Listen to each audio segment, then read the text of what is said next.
Noviembre de 1986.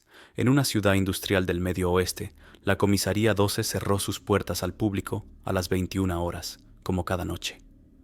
A las 2:17, el operador de radio recibió una llamada desde una línea interna. Alguien pidió código 1080 en los calabozos y colgó. El problema era que esa extensión llevaba años desconectada. Cuando el sargento de guardia bajó al sótano, encontró el pasillo de celdas en silencio, salvo por una puerta entreabierta que no figuraba en ningún plano. Dentro había una silla metálica húmeda, como recién usada, y en la pared alguien había escrito con tiza un número: 12. El incidente se anotó en el libro de guardia, pero la hoja desapareció al amanecer. 2 noches después, una cámara captó a un detenido entrando en una celda cerrada sin que nadie abriera la reja. A las 4:04, el detenido ya no estaba, y el reloj del pasillo marcaba la misma hora desde hacía demasiado tiempo. El expediente fue confiscado por asuntos internos y sellado como caso prohibido. Lo que sigue es la declaración del único agente que se negó a firmar el silencio. Yo tampoco voy a decir mi nombre. Si alguien insiste, que me llame Sargento R. Ya no tengo placa, ya no tengo radio, ya no tengo que pedir permiso para hablar, pero aprendí una cosa en esa comisaría. Hay historias que te siguen aunque cambies de calle, de ciudad y de vida. En el 86 yo llevaba 8 años en el departamento. Turno nocturno. La mayoría cree que el turno de noche es aburrido. Borrachos, peleas de bar, un par de domésticas, patrullas lentas. En la comisaría 12, además, nos tocaba custodiar los calabozos porque el edificio era viejo y la administración se negaba a contratar a más personal. Éramos pocos, hacíamos de todo. La comisaría olía a café rancio, a lejía y a papel húmedo. El suelo de linóleo tenía manchas que no salían. Los fluorescentes zumbaban con un tono que, después de horas, te entraba en la cabeza como un insecto. El edificio tenía 2 plantas visibles y un sótano. Arriba, recepción, radio, salas de entrevista, despacho del teniente, armero, evidencias. Abajo, los calabozos y el cuarto de calderas.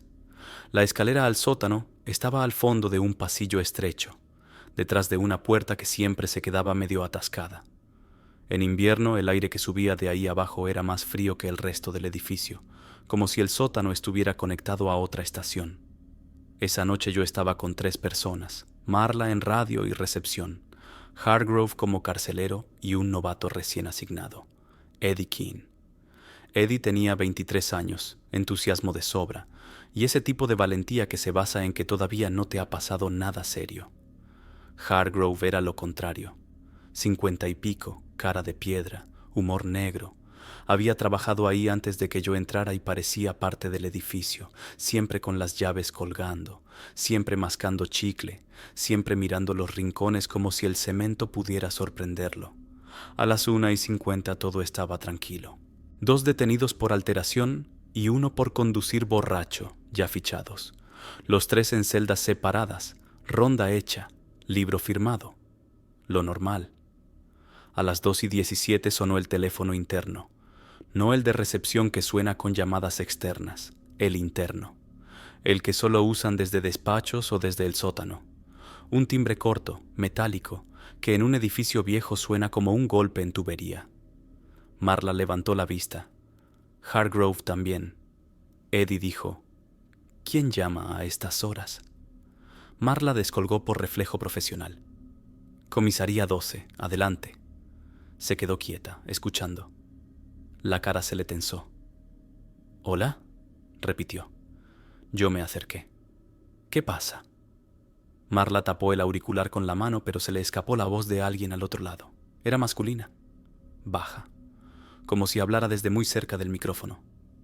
Código 1080, en calabozos, dijo la voz. Marla tragó saliva. ¿Quién es?, preguntó. Silencio. Y luego colgaron. Marla me miró, pálida. Vino de una interna, dijo. Me pidió 1080. 1080 era emergencia grave. En nuestro código era asistencia médica urgente o situación crítica, dependiendo del contexto. En calabozos podía significar que alguien se estaba ahogando, convulsionando, colgándose. Hargrove ya estaba de pie. «Voy», dijo, pero su tono no tenía prisa, tenía fastidio, como si ya supiera que aquello era un problema distinto. «Eddie conmigo», ordené. Bajamos los tres, la escalera crujía, el sótano olía a humedad caliente de caldera mezclada con desinfectante. Al final del tramo había una puerta metálica con ventanilla. Hargrove la abrió con su llave larga, y el pasillo de celdas se encendió con un tubo fluorescente que parpadeó 2 veces antes de estabilizarse.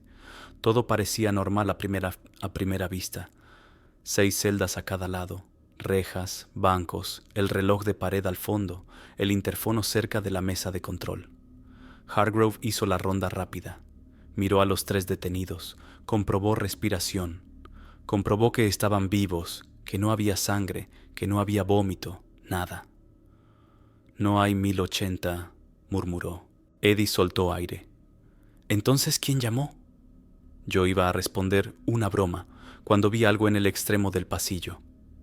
Al fondo, a la derecha, donde debería haber una pared lisa con 2 tuberías, había una puerta. No una de las puertas de celdas, una puerta de madera vieja, pintada de gris como de almacén. Estaba entreabierta, dejando salir un hilo de oscuridad más negra que el resto del sótano. Me detuve. Hargrove también la vio y se quedó quieto como un perro que huele algo raro. «Esa puerta», dijo Eddie, y no terminó. «Yo había bajado ahí cientos de veces. Esa puerta no estaba». Hargrove se acercó despacio, sin hablar.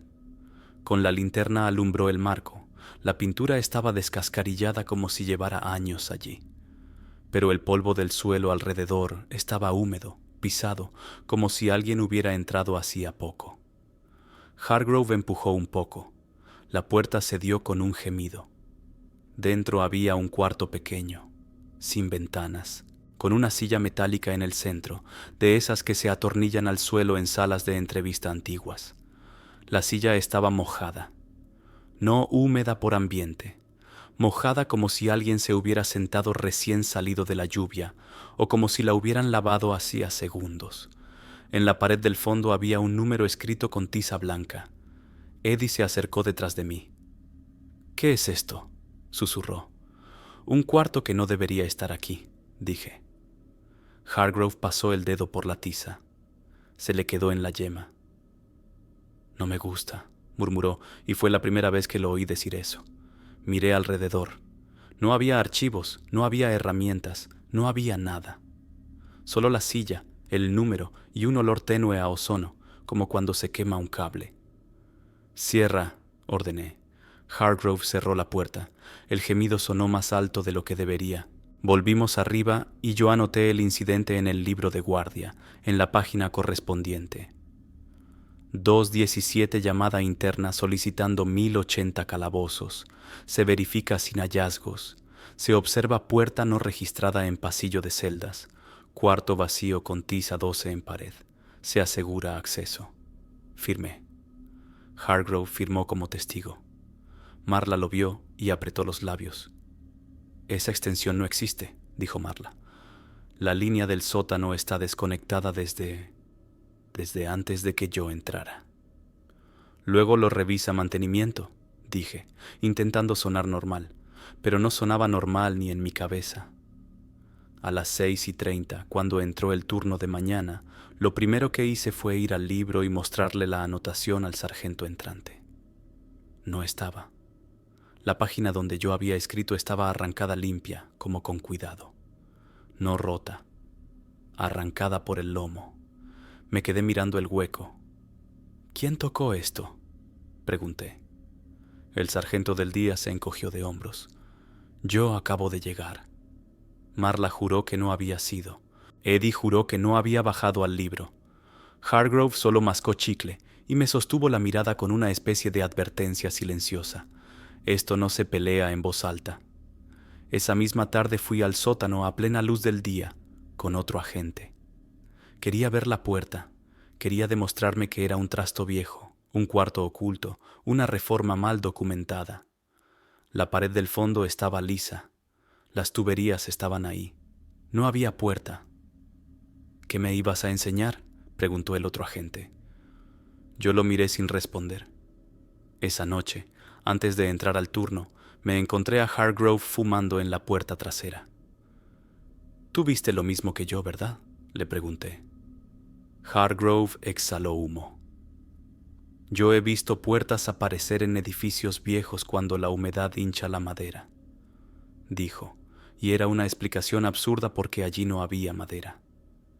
«Y he visto a jefes meter cosas bajo la alfombra». «No me jodas, Hargrove», me miró de lado. «Escucha, sargento, si el teléfono interno suena a las 2:17, no lo cojas, ¿me entiendes?» «¿Qué? No lo cojas», lo dijo como quien repite una regla antigua, una que ya ha costado algo. 2 noches después trajeron a un detenido nuevo. Lo arrestaron por alterar el orden en la Avenida del Río. Un hombre de unos 30, sucio, sin identificación. Lo llamamos John Doe en el registro como se hace. Eddie lo escoltó a la sala de fichaje. Yo observé desde la puerta. No me gustó desde el primer segundo, no por agresivo, sino por tranquilo. Demasiado tranquilo. Mientras Marla tecleaba y Eddie le quitaba los cordones de los zapatos, el detenido miraba alrededor con una atención casi curiosa. «¿Ya son las 4:04?» preguntó de pronto. Marla levantó la cabeza. «¿Qué ha dicho?» «La hora», repitió él. «¿Ya son las 4:04?» Eddie se rió. «Son las 11:00, campeón». El detenido sonrió como si Eddie fuera un niño. «Ah», dijo. «Todavía no». Me acerqué.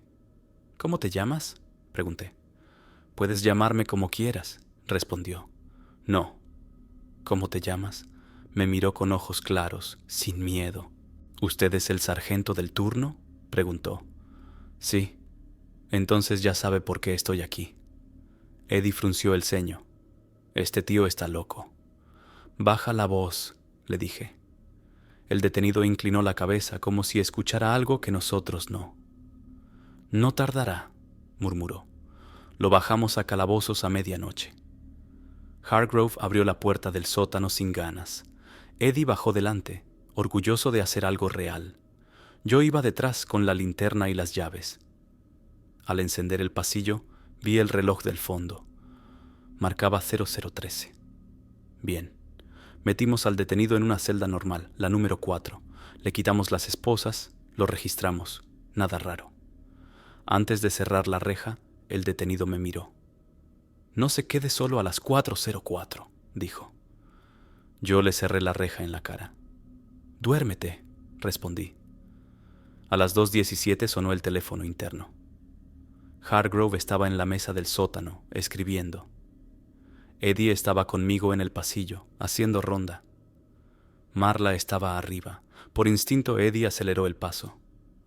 «Voy a contestar», dijo. Le agarré del brazo. «No», dije. Eddie se soltó. «Sargento, es una llamada interna. Si hay un 1080 de verdad...». «No». El teléfono sonó una segunda vez y el sonido bajó por la escalera como un golpe. Eddie se quedó quieto, irritado. «¿Qué demonios le pasa?», susurró. Antes de que pudiera responder, el interfono del pasillo se activó solo. La luz roja parpadeó, y desde el altavoz muy cerca salió una respiración. No palabras. Respiración húmeda, lenta. Hargrove levantó la vista. «No», murmuró. La respiración se cortó y entonces, en un susurro amplificado, alguien dijo: «Haz la ronda». Era una voz masculina, baja, familiar de una manera asquerosa. Eddie me miró. «¿Era usted?». «No», dije, pero mi garganta estaba seca. La luz del interfono se apagó. Subimos al CCTV para revisar la cámara del pasillo del sótano. Era una cinta VHS con imagen mala, pero suficiente para ver movimiento. Rebobinamos hasta las 2:17. Se veía el pasillo vacío, la mesa de control, las rejas, el reloj del fondo. Entonces, sin que se abriera ninguna puerta, apareció el detenido caminando por el pasillo. No lo vi salir de la celda 4, simplemente apareció a mitad del corredor, como si la cinta hubiera saltado, pero no saltó. El movimiento era continuo. Caminó hacia el fondo, hacia la pared de las tuberías, y donde en el plano había pared, en la cinta había una puerta entreabierta, la misma que vimos la primera noche. El detenido entró. La puerta se cerró sola. Eddie se acercó tanto al monitor que casi lo tocó. No abrimos ninguna puerta, dijo. Lo sé, respondí. Hargrove se quedó atrás, quieto como si mirar demasiado fuera peligroso. ¿Y ahora qué? Preguntó Marla desde arriba porque había bajado al oírnos. Yo miré la hora del monitor. 3:58. Bajamos, dije. Ni de coña, susurró Eddie. Bajamos igual. El pasillo estaba normal al principio. La celda 4 estaba cerrada. El detenido no estaba dentro. Las rejas estaban cerradas. Ninguna llave faltaba. Al fondo, la pared de tuberías estaba lisa. No había puerta, pero el aire allí era distinto, más frío, y olía a lejía fresca como si hubieran fregado hacía un minuto. Miré el reloj de pared del pasillo. 0404. Esperé que avanzara. No avanzó. Eddie miró su reloj de muñeca. ¿Qué hora marca el suyo?, me preguntó con un hilo de voz. Miré el mío. 0404. Las agujas quietas. Marla tragó saliva. ¿Es una broma? El teléfono interno sonó arriba, pero el sonido llegó hasta abajo como si estuviera en nuestra oreja. Hargrove se giró hacia la escalera como si quisiera correr. No se muevan, dijo el detenido desde algún lugar, y su voz no venía de una celda. Venía del pasillo, de la pared. Eddie se apartó de la tubería, horrorizado. «Está aquí», susurró. La puerta apareció sin ruido. No emergió como en una película. No se materializó con efectos. Simplemente donde antes había pared, ahora había un marco oscuro, y la puerta estaba entreabierta como si siempre hubiera sido parte del edificio. Dentro, la silla metálica seguía allí, húmeda. Y en la pared, el 12 estaba escrito otra vez, más grande, más blanco. Eddie dio un paso hacia atrás. Yo apunté con la linterna. El haz iluminó polvo en el aire, pero no reveló ninguna persona. «¿Dónde está el detenido?», pregunté, y me odié por hablar. En respuesta, el reloj del pasillo hizo un clic. Las agujas no se movieron. Y entonces Eddie gritó. No porque viera algo, porque sintió algo. Lo vi agarrarse el brazo como si lo hubieran apretado con fuerza. «¡Me está tocando!», gritó. Yo corrí hacia él, y en el segundo en que lo sujeté, el pasillo se oscureció un instante, como si el fluorescente parpadeara. Cuando volvió la luz, Eddie ya no estaba. Mis manos se cerraron en el aire. Me quedé mirando donde había estado. El silencio fue tan brutal que escuché el zumbido eléctrico como un animal. Hargrove soltó una maldición y corrió a la escalera. «¡Arriba! ¡Arriba!», gritó, y su voz rebotó en el hormigón. Yo me quedé clavado 2 segundos más, incapaz de entender cómo se te puede ir una persona de entre las manos sin abrir una puerta, sin un golpe, sin un grito de lucha, como si el edificio se la hubiera tragado. Marla estaba llorando. Lo vi por el reflejo de la linterna. Se tapaba la boca para no gritar. «¡Eddie!», grité, y mi voz salió rota. Desde el cuarto, desde la silla húmeda, una voz muy baja respondió. 404. Hargrove me agarró del hombro. «Sargento, suba, ya». Subimos. En cuanto crucé el marco de la puerta del sótano, mi reloj volvió a moverse. 4:05. 1 minuto había vuelto a existir. Pedimos refuerzos, llamamos patrullas, registramos el edificio, armario por armario, techo por techo. Eddie no estaba. La cinta del CCTV fue lo peor, porque mostraba algo que no podía defenderse con alucinación. Se veía el pasillo, se nos veía a nosotros, se veía a Eddie al fondo, se veía la puerta aparecer donde no estaba, y se veía a Eddie desaparecer en un solo segundo de imagen limpia, sin salto, sin distorsión. Al amanecer llegó el teniente de Asuntos Internos, Kramer, con 2 hombres que no había visto antes. Uno llevaba una maleta rígida. Los 3 entraron en la sala de CCTV sin saludar. «Quiero esa cinta», dijo Kramer. «Es evidencia», respondí. «Desapareció un agente». Kramer me miró como si yo hubiera cometido un error de niño. «Quiero esa cinta», repitió. «Y el libro de guardia», añadió uno de los hombres, sin mirarme. «¿Quiénes son ustedes?», pregunté. Kramer sonrió sin humor. «Gente que evita que este departamento haga el ridículo», dijo. «Ahora siéntese y escuche». Me hicieron firmar un papel de confidencialidad por investigación interna. Un documento sin detalles, sin explicación. Kramer lo deslizó hacia mí con un bolígrafo. «Firma». «No», dije. El aire se tensó. «Sargento», dijo Kramer bajando la voz. «¿Quiere perder su carrera o quiere perder algo más?» No lo dijo como amenaza de sanción. Lo dijo como alguien que sabe que el edificio puede tragar. Marla firmó, temblando. Hargrove firmó sin mirarlo. Yo no firmé. Kramer suspiró, como cansado. «Bien», dijo. «Entonces lo reasignamos. Desde hoy no pisa el sótano y no vuelve a pronunciar Comisaría 12 junto a la palabra puerta. ¿Entendido?» «Mi agente desapareció», dije. Kramer inclinó la cabeza. «Su agente está muerto en un papel», respondió. «Y en el mundo real usted no vio nada. Se llevaron la cinta. Se llevaron el registro de llamadas. Se llevaron el libro de guardia». Antes de irse, Kramer se giró hacia mí. «Si el teléfono interno suena a las 2:17, dijo, «no lo coja». Yo lo miré y en su cara vi lo que no quería. Miedo. No por mí.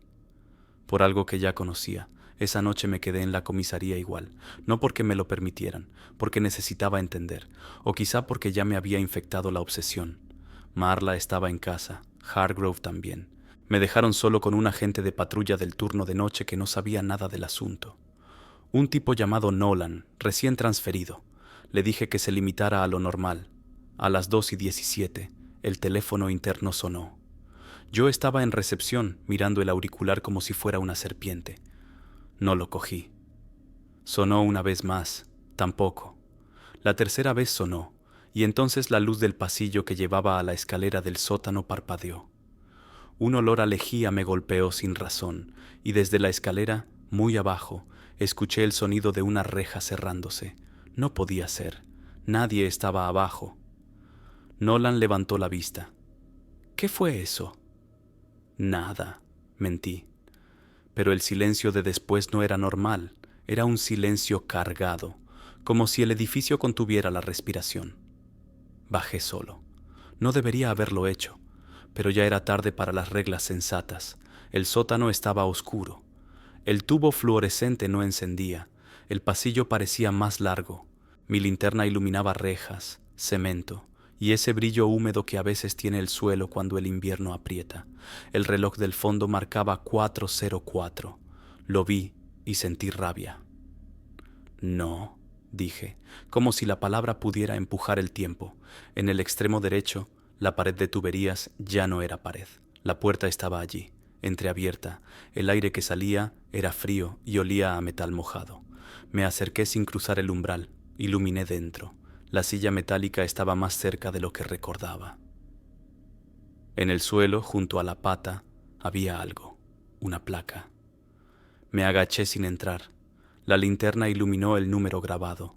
Era la placa de Eddie. Mi estómago se encogió. En ese instante, desde el interior del cuarto, alguien habló con voz joven, temblorosa. «Sargento, estoy aquí abajo». Era la voz de Eddie. Me quedé rígido. Una parte de mí quiso entrar. La otra parte, la que aún quería vivir, recordó la frase que Eddie dijo antes de desaparecer. «Me está tocando». «¿Eddie?», susurré. «No me deje», dijo la voz, y el tono era perfecto. Miedo real, urgencia real. Di un paso hacia el umbral, y entonces escuché otra cosa, detrás de esa voz, pegada a ella como un eco. Una respiración húmeda, lenta, satisfecha. Me detuve, iluminé más al fondo y vi una pared que no encajaba con las dimensiones del edificio. Un corredor estrecho, lleno de archivadores oxidados, como si detrás de la comisaría hubiera otra comisaría más vieja, enterrada. En un archivador abierto había un libro enorme, de tapas negras, con hojas amarillentas. En la portada decía Registro 12. No entré, pero extendí el brazo lo suficiente para enganchar la placa de Eddie con el pie de la linterna y arrastrarla hacia mí.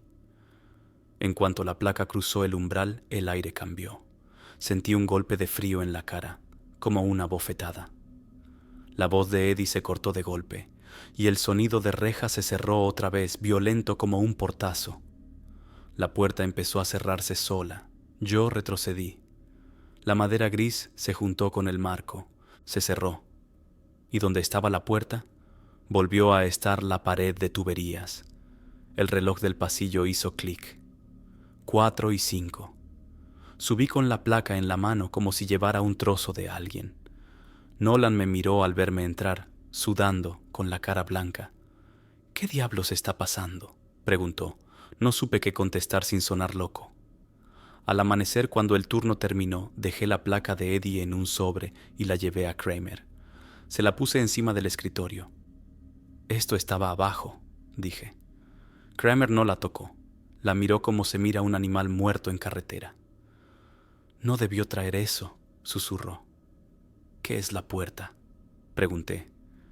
«¿Qué es 0404? ¿Qué se llevó a Eddie?». Kramer levantó la vista y por primera vez habló como un hombre y no como un oficial. «La comisaría 12 no siempre fue esta comisaría», dijo.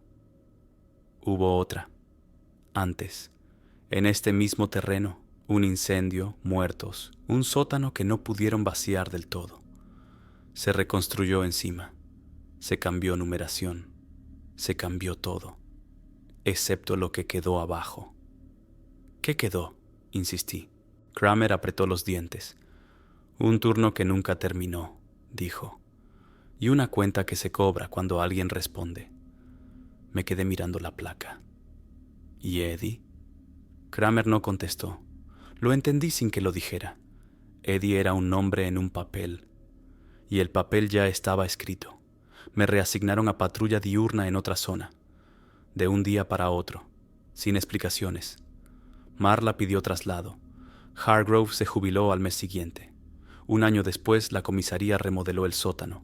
Pintaron, cambiaron rejas, pusieron luces nuevas y, según el informe público, mejoraron seguridad. Eddie siguió oficialmente desaparecido. Yo intenté seguir, no pude del todo, porque 3 años después, ya fuera del departamento, recibí un sobre en mi buzón sin remitente. Dentro había una fotocopia borrosa de una página del libro de guardia. Mi entrada, la que había sido arrancada, con mi letra, mi firma y la de Hargrove. En el margen, donde yo no había escrito nada, alguien había añadido con tinta azul 0217 0404 12 y debajo una frase corta: «Aún queda uno». Esa noche no dormí. No porque creyera en maldiciones, porque entendí que aquello no era un fantasma para contar en un bar, era un mecanismo, un patrón, una rutina que se alimentaba de la misma cosa que alimenta a una comisaría. Turnos, números, puertas, obediencia. El edificio sigue ahí.